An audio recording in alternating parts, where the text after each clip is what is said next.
Everyone, welcome back to my YouTube channel success green biology. कैसे हैं आप सब? वो करती हैं आप सब अच्छे होंगे। मेरा नाम है प्रिया, मैं हूं आपकी बायोलॉजी एजुकेटर। तो student, this is the lecture number 2 of chapter body fluids and circulation. हमारा जो आज का टॉपिक है वो है आरबीसी यानी रेड ब्लड सेल्स के बारे में आज हम इस लेक्चर में कवर करेंगे। चलिए हम अपने लेक्चर स्टार्ट करते हैं। इस लेक्चर को स्टार्ट करने से पहले मेरी आपसे एक रिक्वेस्ट है, अगर आप हमारे चैनल पर नए हैं तो प्लीज़ चैनल को सब्सक्राइब जरूर कर लो और ज़्यादा से ज़्यादा शेयर करो और मुझे सपोर्ट करो। चलिए अपने लेक्चर बिगिन करते हैं बिना किसी देरी के स्टार्ट करेंगे। हमारा जो टॉपिक है वो है आरबीसी यानी रेड ब्लड सेल्स के बारे में हम आज पढ़ेंगे। चलिए स्टार्ट करते हैं आरबीसी फॉर्मेशन से। आरबीसी फॉर्मेशन से स्टार्ट करते हैं। तो आरबीसी फॉर्मेशन की जो प्रोसेस होती है यानी जो आरबीसी के बनने की प्रक्रिया होती है, ठीक है, the process of formation of RBC, उसको बोलते हैं हम इराइथ्रोपोइसिस। से क्या बोलते हैं हम? इराइथ्रोपोइसिस। इराइथ्रोपोइसिस, ठीक है, क्या बोलते हैं? इरेथ्रोपोइसिस बोलते हैं। The process of formation of RBC is called erythropoiesis. तो क्या होता है कि जब हम एम्ब्रियोनिक कंडीशन में होते हैं, ठीक है, जब हम क्या होते हैं मदर के यूट्रस में यानी वोम्ब में क्या होते हैं, एम्ब्रियो होते हैं यानी डेवलप हो रहे होते हैं, तो जो पहली आरबीसी होती है एम्ब्रियोनिक कंडीशन में वो बनती है हमारे यॉर्क सैक में। जो पहली आरबीसी होगी वो बनेगी हमारी इसमें यॉर्क सैक में। यॉर्क सैक एक एम्ब्रियोनिक स्ट्रक्चर होता है, ठीक है, एम्ब्रियोनिक डेवलपमेंट के दौरान ये बनता है, ठीक है। हम ये ह्यूमन रिप्रोडक्शन में पढ़ेंगे यॉर्क सैक क्या होता है, ठीक है, कब बनता है। तो अभी आप इसको एज इट इज़ याद कर लो कि जो एम्ब्रियोनिक कंडीशन में क्या होता है कि जो पहली आरबीसी होती है वो यॉर्क सैक में बनती है। In embryonic condition first RBC is formed at first RBC is formed in yolk sac. Yolk sac आप आगे लिख लेना कि yolk sac is a embryonic structure. क्या है यॉर्क सैक? एक एम्ब्रियोनिक स्ट्रक्चर, एम्ब्रियोनिक स्ट्रक्चर है। तो जो फॉर्मेशन होती है आरबीसी बनने की, आरबीसी फॉर्मेशन की जो प्रोसेस होती है उसे बोलते हैं हम इरेथ्रोपोइसिस। और एम्ब्रियोनिक कंडीशन में जो पहली आरबीसी होती है वो यॉर्क सैक में बनती है, ठीक है। एम्ब्रियोनिक स्ट्रक्चर होता है यॉर्क सैक, ठीक है, हर एम्ब्रियो में बनता है, ठीक है, हम में भी बना होगा, आप में भी बना होगा, सब में क्या होता है ये यॉर्क सैक बनता है। तो जब हम एम्ब्रियो होते हैं यानी मदर के यूट्रस में जब डेवलप हो रहे होते हैं, ठीक है, मदर के गर्भाशय में जब हम डेवलप हो रहे होते हैं, तो क्या होता है कि जो यॉर्क सैक बनता है उसमें पहली आरबीसी हमारी बनती है। फिर उसके बाद क्या होता है एम्ब्रियोनिक कंडीशन में, जब अब आपके जब ऑर्गन्स और ऑर्गन सिस्टम्स बन जाते हैं आगे चल के, ठीक है। एम्ब्रियोनिक कंडीशन में शुरुआत में तो आपके सारे ऑर्गन्स तो बने नहीं होते हैं, ठीक है। आगे चल के क्या होता है, ठीक है, पहले आप जाइगोट होते हो, फिर आप एम्ब्रियो होते हो, फिर एम्ब्रियो से फीटस बनते हो, फिर फीटस से क्या होता है चाइल्ड बनता है, फिर आपका चाइल्ड बर्थ हो जाता है। तो क्या होगा एम्ब्रियोनिक कंडीशन के बाद आप क्या होंगे, फीटस बनोगे, यानी आपके जो ऑर्गन्स होंगे या ऑर्गन सिस्टम्स होंगे सारे डेवलप होंगे मदर के वूम्ब में ही, क्या हो रही है सारी चीज़ें होंगी। तो अभी हम एम्ब्रियोनिक कंडीशन यानी आपके जब आप मदर के पेट में हैं तब की ही अभी बात हो रही है, अभी एडल्ट कंडीशन की बात नहीं हो रही है, ठीक है। तो एम्ब्रियोनिक कंडीशन की बात हो रही है कि एम्ब्रियोनिक कंडीशन पहली आरबीसी आपकी यॉर्क सैक में बन गई। उसके बाद क्या होगा, जब आपके ऑर्गन्स और ऑर्गन सिस्टम जब डेवलप हो जाएंगे एम्ब्रियोनिक कंडीशन में ही, तो क्या होगा ये आरबीसी आपके ऑर्गन्स में बनने लगेगी, यानी लीवर में, स्प्लीन में, प्लेसेंटा और थाइमस, ये सारी जो ऑर्गन्स होंगे ये आपकी आरबीसी बनाने लगेंगे, ठीक है। तो after formation of organs in embryonic condition, organs बनने के बाद कहाँ पर बनती है, जैसे कि लीवर में बनेगी, लीवर, स्प्लीन, थाइमस और प्लेसेंटा भी इसको बनाती है, ठीक है, प्लेसेंटा भी प्रेजेंट होता है। तो लीवर, स्प्लीन, थाइमस और प्लेसेंटा, ठीक है। तो क्या होगा जब आपके ऑर्गन्स बन जाएंगे एम्ब्रियोनिक कंडीशन में, ऑर्गन सिस्टम्स बन जाएंगे तो आपकी आरबीसी वहाँ बनने लगेगी, जैसे कि लीवर में बनेगी, स्प्लीन में बनेगी, थाइमस और प्लेसेंटा भी उसको बनाएगी। अगर ऑप्शन में आपको मतलब यॉर्क सैक ना दे रखा हो, एम्ब्रियोनिक कंडीशन की बात हो रही हो और ऑप्शन में यॉर्क सैक ना हो रहा हो, दे रखा हो, लीवर दे रखा हो और थाइमस दे रखा हो, प्लेसेंटा दे रखा हो और पूछ रहा हो कि एम्ब्रियोनिक कंडीशन में आपकी आरबीसी कहाँ बनती है, यॉर्क सैक नहीं दे रखा है, ठीक है। तो आपका जो पहला प्रेफरेंस होगा ऑप्शन में, जो आपका करेक्ट आंसर होगा वो होगा लीवर, ठीक है। लीवर को आप टिक करेंगे, ठीक है। लीवर पहली प्रेफरेंस होती है, ठीक है। लीवर में जो होती है आपकी आरबीसी बनती है, ठीक है। तो आप लीवर में बनती तो लीवर, स्प्लीन, थाइमस, प्लेसेंटा, लेकिन हम प्रेफरेंस क्या देते हैं, पहली लीवर को देते हैं। चलिए आगे बात करते हैं। अब बात करते हैं एडल्ट कंडीशन में जो आरबीसी बनती है हमारी, वो रेड बोन मैरो में बनती है। रेड बोन मैरो कहाँ प्रेजेंट होती है, रेड बोन मैरो जो हमारी लॉन्ग बोन होती है, जैसे कि फीमर हो गई, ह्यूमरस हो गई, तो इसका जो हेड होता है ना लॉन्ग बोन का, उसमें होती है हमारी रेड बोन मैरो।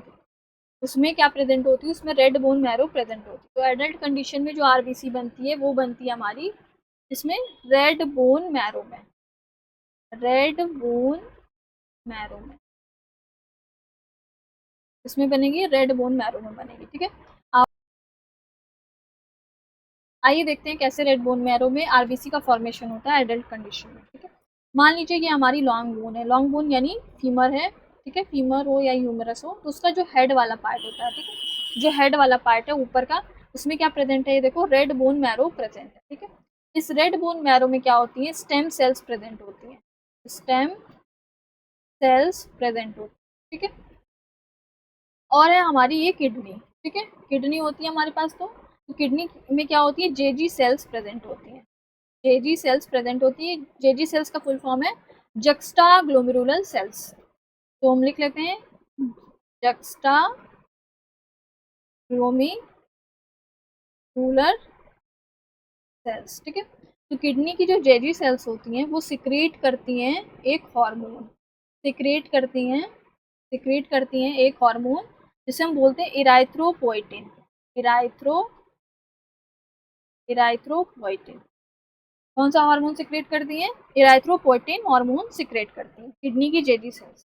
ये इराइथ्रोपोइटिन हार्मोन क्या करता है, जो रेड बोन मैरो में स्टेम सेल्स है उसको क्या करता है, स्टिमुलेट करता है, स्टिमुलेट करता है, स्टिमुलेट करता है, ठीक है। स्टिमुलेट करता है किसको, stem cells of red bone marrow में जो स्टेम सेल्स प्रेजेंट होती हैं, इसको स्टिमुलेट करता है इराइथ्रोपोइटिन। और ये स्टेम सेल्स क्या होती हैं, डिफ्रेंशिएट हो जाती हैं आरबीसी, डिफ्रेंशिएट इन आरबीसी, ठीक है। ये आरबीसी में कन्वर्ट हो जाती हैं, डिफ्रेंशिएट हो जाती हैं। इसी तरीके से हमारे रेड बोन मैरो में आरबीसी का फॉर्मेशन होता है, ठीक है। तो आपको क्लियर हो गया होगा कि जो रेड बोन मैरो है उसमें कहाँ पाई जाती है, वो लॉन्ग बोन की जो हेड वाला पार्ट होता है उसमें रेड बोन मैरो प्रेजेंट होती है, उसमें स्टेम सेल्स प्रेजेंट होते हैं।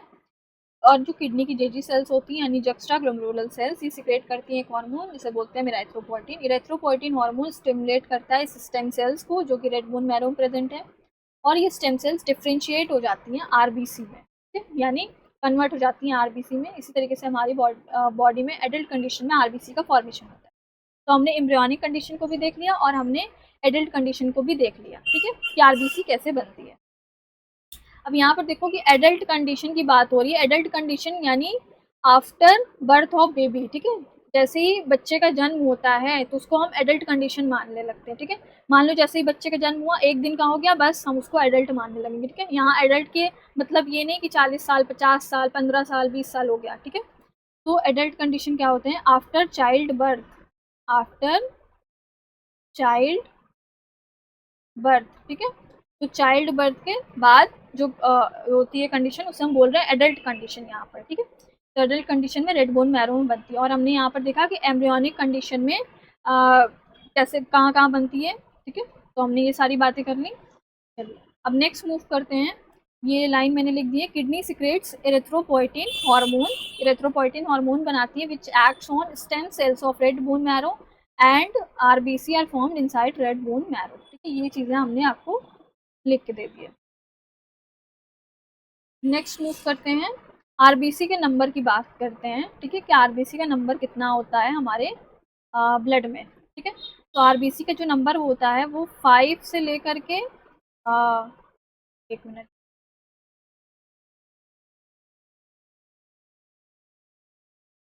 5 से लेकर के अराउंड 5.5 मिलियन होता है।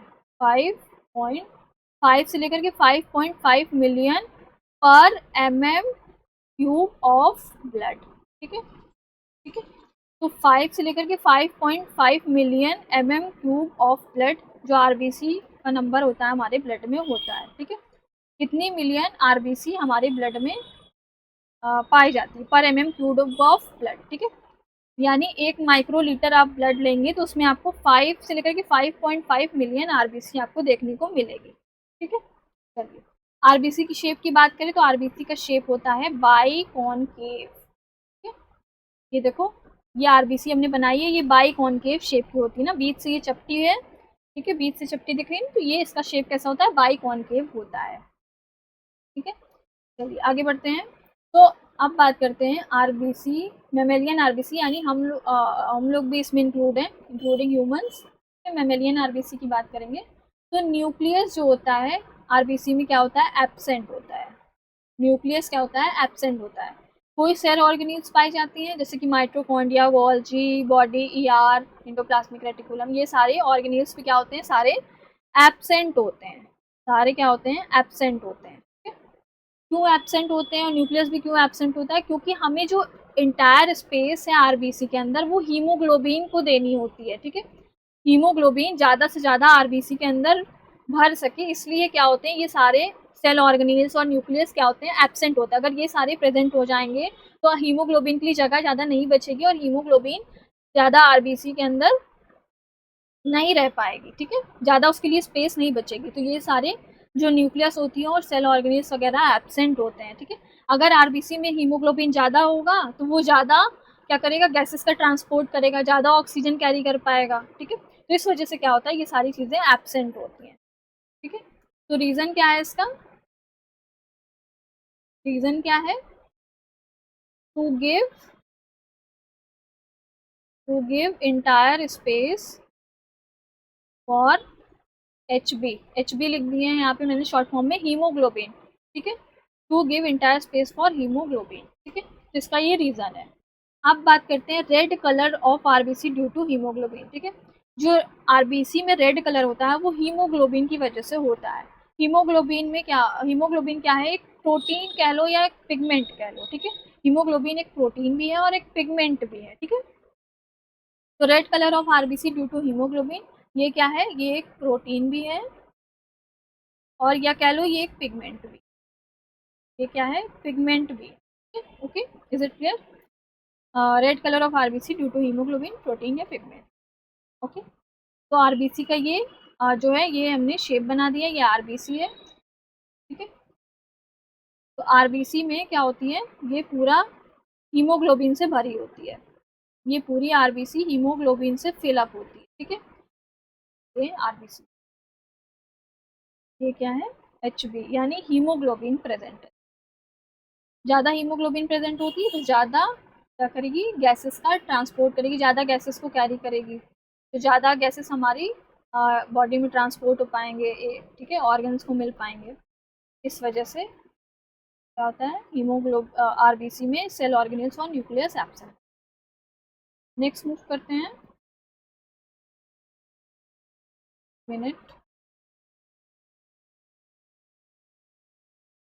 अब बात करते हैं फंक्शन ऑफ आरबीसी, आरबीसी के फंक्शन की बात करते हैं। तो आरबीसी जो है हेल्प करता है ट्रांसपोर्टेशन ऑफ गैसेस में। ठीक है, तो हमने breathing and exchange of gases वाले चैप्टर में भी पढ़ा था कि आरबीसी गैसेस का ट्रांसपोर्ट करता था। ठीक है, आरबीसी में रिएक्शंस होती थी, जो हीमोग्लोबिन है उससे ऑक्सीजन भी बाइंड करती थी, हीमोग्लोबिन से कार्बन डाइऑक्साइड भी बाइंड करती थी। ये सारी चीज़ें हमने पढ़ी थी। तो ये क्या करता है कि help in transportation of gases, gases के ट्रांसपोर्ट में हेल्प करता है। ठीक है, RBC carries oxygen as well as carbon dioxide, RBC oxygen भी कैरी करता है और कार्बन डाइऑक्साइड भी कैरी करता है। ठीक है, हमें पता है कि ऑक्सीजन भी कैरी करता है और कार्बन डाइऑक्साइड भी कैरी करता है। ऑक्सीजन बाइंड करता है हीमोग्लोबिन से और क्या बनाता है, ऑक्सी हीमोग्लोबिन बनाता है, यानी HbO2 की बात हो रही है यहाँ पे। हमने अगर आपने प्रीवियस चैप्टर पढ़ा हो यानी breathing and exchange of gases वाला चैप्टर, तो ये फंक्शन ऑफ आरबीसी आपको एकदम अच्छे से क्लियर हो जाएगा। तो क्या होता है उसमें, ऑक्सीजन बाइंड करती थी हीमोग्लोबिन से और ऑक्सी हीमोग्लोबिन बनाती थी यानी HbO2 बनाती थी, ठीक है। और कार्बन डाइऑक्साइड हीमोग्लोबिन से बाइंड करती थी और कार्ब अमीनो हीमोग्लोबिन बनाती थी यानी HbCO2 की बात हो रही है। तो कार्बन डाइऑक्साइड बाइंड करता था हीमोग्लोबिन से और बनाता था कार्ब अमीनो हीमोग्लोबिन, ठीक है। चलिए, आरबीसी में क्या होता है, हीमोग्लोबिन होता है और जो 100 ml ब्लड होता है यानी 100 ml ब्लड कितना ग्राम हीमोग्लोबिन कैरी करता है, 12 से 16 ग्राम हीमोग्लोबिन को कैरी करता है, ठीक है। तो ये भी हम जानते हैं कि जो आरबीसी होता है उसमें हीमोग्लोबिन होता है और 100 ml ब्लड में 12 to 16 ग्राम्स हीमोग्लोबिन प्रेजेंट होता है। चलो, और आरबीसी में एक एंजाइम होता है जिसे हम बोलेंगे कार्बोनिक एनाइड्रेज। आरबीसी में कार्बोनिक एनाइड्रेज एंजाइम प्रेजेंट होता है और ये कार्बोनिक एनाइड्रेज जो एंजाइम है इसका जो लिटिल अमाउंट है वो ब्लड प्लाज्मा में भी प्रेजेंट होता है, ठीक है।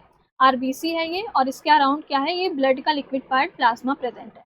और हमारी बॉडी में कौन सी रिएक्शंस होती हैं, ये वाली रिएक्शन हो रही थी ना, हमने देखी थी, कार्बन डाइऑक्साइड वाटर के साथ बाइंड कर रहा था, ठीक है। कार्बन डाइऑक्साइड जब टिश्यू से कार्बन डाइऑक्साइड आती थी तो जो आरबीसी में वाटर प्रेजेंट होता था उसके साथ ये कार्बन डाइऑक्साइड बाइंड करता था और क्या बनाता था, कार्बोनिक एनाइड्रेस की प्रेजेंट में सी ए, मतलब कार्बोनिक एनाइड्रेस को हम शॉर्ट फॉर्म में लिख रहे हैं सी ए, ठीक है। तो क्या बनाता था, H2CO3 यानी कार्बोनिक एसिड बनाता था और कार्बोनिक एसिड इस कार्बोनिक एनाइड्रेस की प्रेजेंस में कार्बन H+ और HCO3- में ब्रेक हो जाते थे। क्या बनाते थे, H+ और HCO3- यानी बाई कार्बोनेट आयन बनता था और H+ आयन्स बनते थे, ठीक है। तो ये जो बाई कार्बोनेट आयन थे उसमें 70% कार्बन डाइऑक्साइड प्रेजेंट होती थी और ये ब्लड प्लाज्मा में बाहर चले जाते थे।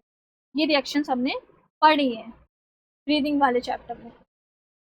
तो आरबीसी में क्या होता है, कार्बोनिक एनाइड्रेस एंजाइम होता है और ये रिएक्शन होती है हमारी बॉडी में और इसका जो लिटिल अमाउंट होता है यानी थोड़ा सा अमाउंट हमारे ब्लड प्लाज्मा में भी प्रेजेंट होता है इस एंजाइम का।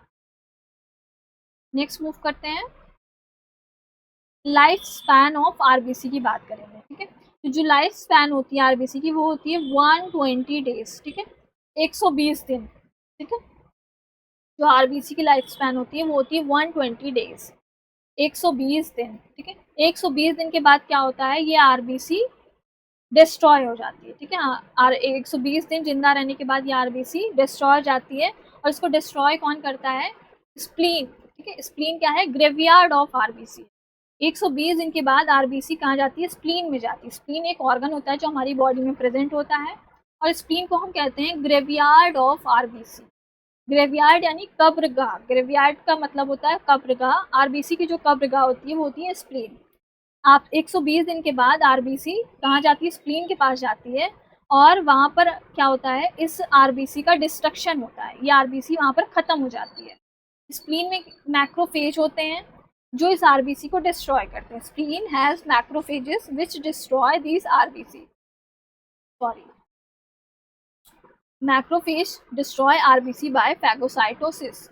ये मैक्रोफेज जो है इस आरबीसी का फैगोसाइटोसिस कर लेते हैं। फैगोसाइटोसिस हम आगे भी पढ़ेंगे, ठीक है। तो अभी आप इसको याद रखो कि आरबीसी में जो है वो 120 दिन बाद स्प्लीन में जाती है और स्प्लीन के में होते हैं मैक्रोफेजेस, मैक्रोफेजेस होते हैं, ठीक है। और इस मैक्रोफेज में क्या होता है, लाइसोसोम्स होते हैं।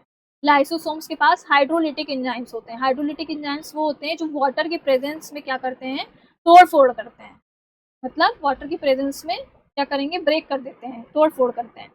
तो स्प्लीन के पास स्प्लीन में होते हैं मैक्रोफेजेस इस आरबीसी को डिस्ट्रॉय करेंगे और माइक्रोफेज जो होते हैं वो फैगोसाइटोसिस करते हैं इस आरबीसी का। आइए देखते हैं कैसे करते हैं, ठीक है। और इस मैक्रोफेज में होते हैं लाइसोसोम्स, लाइसोसोम में होते हैं हाइड्रोलिटिक एंजाइम्स। मान लो ये स्प्लीन है, ठीक है, और स्प्लीन में क्या प्रेजेंट है, ये ब्लू कलर से बनाया हमने मैक्रोफेज, और मैक्रोफेज में प्रेजेंट है लाइसोसोम्स और लाइसोसोम्स में होते हैं हाइड्रोलिटिक एंजाइम्स।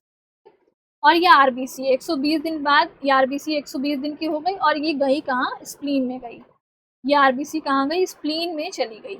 एक मिनट, ये आरबीसी देखो कहाँ चली गई, ये आरबीसी मान लो चली गई स्प्लीन के अंदर, ठीक है। अब क्या होगा, ये जो मैक्रोफेज है इस आरबीसी का फैगोसाइटोसिस करेंगे, ठीक है, यानी इसको घेर करके अपने अंदर ले लेंगे, घेर लेंगे आरबीसी को और अपने अंदर ले लेंगे। जब ये घेर करके इसको आरबीसी को अपने अंदर ले लेंगे तो इसमें होते हैं लाइसोसोम्स, और लाइसोसोम्स यानी हाइड्रोलिटिक एंजाइम्स होंगे। तो इस आरबीसी के ऊपर क्या करते हैं मैक्रोफेज, जो लाइसोसोम्स होते हैं उसमें हाइड्रोलिटिक एंजाइम्स की बारिश कर देते हैं, हाइड्रोलिटिक एंजाइम्स इसके ऊपर गिरा देते हैं। तो ये आरबीसी क्या होती है, खत्म हो जाती है, मर जाती है, ठीक है। तो मैक्रोफेज क्या कर रहे हैं, डिस्ट्रॉय आरबीसी, या स्प्लीन हमारा ऑर्गन है। तो ऐसे करके क्या होती है, आरबीसी का डिस्ट्रक्शन होता है, आरबीसी जो है डिस्ट्रॉय हो जाती है स्प्लीन में जा करके, और स्प्लीन को हम कहते हैं ग्रेवयार्ड ऑफ आरबीसी। चलिए नेक्स्ट मूव करते हैं। अब आरबीसी की कुछ कंडीशंस देख लेते हैं। पहली कंडीशन है अनीमिया, दूसरी कंडीशन है पॉलीसाइथीमिया। अनीमिया में क्या होता है, जब ऑक्सीजन कैरिंग कैपेसिटी ब्लड की कम हो जाती है, रिड्यूस हो जाती है, उसको हम बोलते हैं उस कंडीशन को एनीमिया। कि किसी पर्सन को क्या हो गया, एनीमिया हो गया। अगर किसी पर्सन में क्या होता है, ऑक्सीजन कैरी करने की कैपेसिटी जो ब्लड की होती है वो कम हो जाती है, उस कंडीशन को हम कहेंगे अनीमिया हो गया उसको, ठीक है। जो ब्लड होता है वो प्रॉपर अमाउंट ऑफ ऑक्सीजन को ट्रांसपोर्ट नहीं कर पाता है, जो ब्लड होता है वो प्रॉपर अमाउंट ऑफ ऑक्सीजन जो है वो ट्रांसपोर्ट नहीं कर पाता है, उस कंडीशन को हम कहते हैं अनीमिया, ठीक है। इसके दो कारण हो सकते हैं, या तो जो आपकी आरबीसी उसमें प्रॉपर जो है उसमें हीमोग्लोबिन ज़्यादा अमाउंट में ना प्रेजेंट हो, ठीक है। जो आपकी आरबीसी उसके दो रीजंस हो सकते हैं, ठीक है, अनीमिया के। या आपके जो आरबीसी उसमें less amount of haemoglobin present हो, ठीक है। आरबीसी के अंदर हीमोग्लोबिन या तो कम प्रेजेंट होगा, ठीक है, और हीमोग्लोबिन ही क्या करता था, गैसेस का ट्रांसपोर्ट करता था, यानी ऑक्सीजन और कार्बन डाइऑक्साइड को कैरी करता था, ठीक है। तो अगर हीमोग्लोबिन कम प्रेजेंट होगा तो वो कहाँ ज़्यादा से ज़्यादा ऑक्सीजन नहीं कैरी कर पाएगा, ठीक है। इस कंडीशन को हम कहेंगे अनीमिया। इसके रीजंस हैं ये, या less number of RBC blood में हो, या ब्लड में आरबीसी कम होगी तो ऑक्सीजन जो है कम कैरी करेगा ब्लड, ठीक है। आरबीसी में हीमोग्लोबिन होता है और हीमोग्लोबिन ही ऑक्सीजन को कैरी करता है, ठीक है। तो इसकी दो कंडीशंस होती हैं, या less number of RBC blood में हो, या less number of haemoglobin RBC में, less amount of haemoglobin RBC में हो। इसके दो रीजंस हैं अनीमिया के। अनीमिया आपको समझ में आ गया कि जब ऑक्सीजन कैरिंग कैपेसिटी ब्लड की कम हो जाती है, ठीक है, जो ब्लड है वो ज़्यादा अमाउंट में ऑक्सीजन नहीं कैरी कर पाता है, ठीक है। या कह सकते हैं कि ब्लड प्रॉपर अमाउंट में ऑक्सीजन ट्रांसपोर्ट नहीं कर पाता हमारे बॉडी ऑर्गन्स को। जब हमारे बॉडी ऑर्गन्स को प्रॉपर अमाउंट ऑफ ऑक्सीजन नहीं मिलता है, जिसकी वजह से क्या होगा, हमें फटीग यानी थकावट होने लगती है, थकावट, कमजोरी होने लगेगी, थकावट होने लगेगी, ठीक है। जब हमारे बॉडी सेल्स को प्रॉपर अमाउंट ऑफ ऑक्सीजन नहीं मिलेगा, जब ऑक्सीजन नहीं मिलेगा तो जो ग्लूकोज का ब्रेक डाउन है वो नहीं हो पाएगा। जब ग्लूकोज का ब्रेक डाउन ही प्रॉपर नहीं हो पाएगा तो क्या होगा, हमें एटीपी नहीं मिलेगी, यानी एनर्जी हमारी बॉडी में नहीं रहेगी, जिसकी वजह से क्या होगा, हमें थकान हो जाएगी, ठीक है, कमजोरी लगने लगेगी। तो ये एक कारण होता है अनीमिया। या तो हमारी जो है आरबीसी उसमें कम अमाउंट हो हीमोग्लोबिन का, या हमारे ब्लड में आरबीसी का नंबर कम हो, इस वजह से हो जाता है अनीमिया, ठीक है। अब दूसरी कंडीशन है पॉलीसाइथीमिया, ठीक है, जब हमारे ब्लड में आरबीसी का नंबर बहुत ज़्यादा बढ़ जाता है, इस कंडीशन को हम कहते हैं पॉलीसाइथीमिया, ठीक है। आगे बढ़ते हैं। तो दूसरी जो कंडीशन है वो है polycythaemia. When RBC count in blood increases the condition is called polycythaemia. जब आरबीसी काउंट आपके ब्लड में क्या होता है, बहुत ज़्यादा बढ़ जाता है, इंक्रीज हो जाता है, इस कंडीशन को हम पॉलीसाइथीमिया बोलते हैं। मान लीजिए आपकी आरबीसी 5 मिलियन थी, ठीक है, आरबीसी आपकी 5 मिलियन थी, नॉर्मल आरबीसी, नॉर्मल जो रेंज थी वो 5 मिलियन थी, बढ़ करके आपके ब्लड में क्या हो गई, 8 मिलियन हो गई, 8 मिलियन पर mm³ ऑफ ब्लड हो गई, ठीक है। तो क्या हो गया, कितना नंबर, 3 मिलियन बढ़ गया, ठीक है, 8 मिलियन हो गया आरबीसी। तो इस कंडीशन को क्या बोलेंगे, हम पॉलीसाइथीमिया बोलेंगे, कंडीशन को हम पॉलीसाइथीमिया बोलेंगे। थैंक यू, आज के लिए बस इतना ही, ना आप रिवाइज कर लेना। मिलते हैं नेक्स्ट वीडियो में, तब तक के लिए ओके बाय, पढ़ाई करते रहिए। अगर चैनल को सब्सक्राइब नहीं किया तो प्लीज़ चैनल को सब्सक्राइब जरूर। बाय।